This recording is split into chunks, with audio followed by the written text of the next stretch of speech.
দর্শক কেমন আছেন? আশা করি অবশ্যই ভালো আছেন। আর ভালো আছেন বলেই আপনি আপনার মূল্যবান সময় নষ্ট করে কষ্ট করে আমার ভিডিওটি দেখছেন।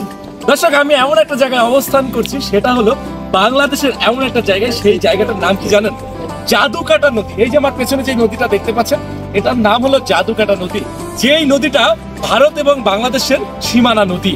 আর আমার পেছনে আমার দেখতে পাচ্ছেন উঁচা উঁচা যে জায়গাগুলো, এটা হলো ভারতের মেঘালয় রাজ্যের বড় বড় পাহাড়। আর এই পাহাড় থেকে খুব সহজে মেঘ দেখা যায়। এই যে পিছনে দেখতে পাচ্ছেন সাদা সাদা ধোয়ার মতো, এগুলো হলো মেঘ।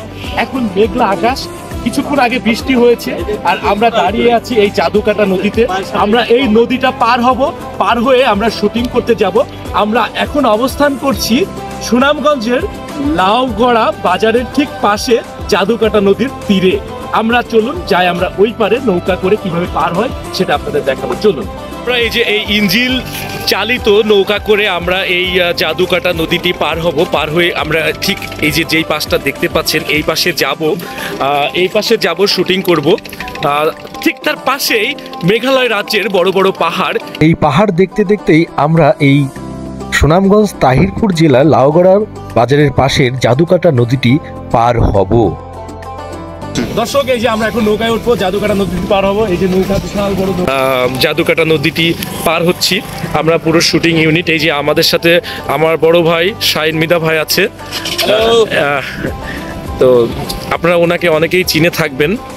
আমরা এই যে জাদুকাটা নদী পার হব। ভাই, আমরা কোথায় যাচ্ছি? নীলাদ্রি।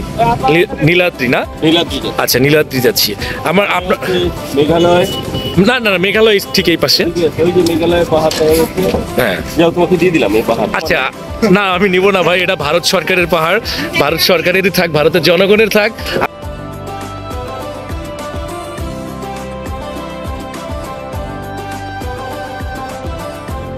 নৌকাটা এখন ছেড়ে দিল। খুব 1 থেকে 2 মিনিটের মধ্যে আমরা এই জাদুকাটা নদীকে পার হয়ে যাব। এই যে পেছনে দেখতে ওই পাড়টা দেখতে পাচ্ছেন, অনেকগুলো নৌকা থেমে আছে। ঠিক আমরা ওই জায়গায় যাব।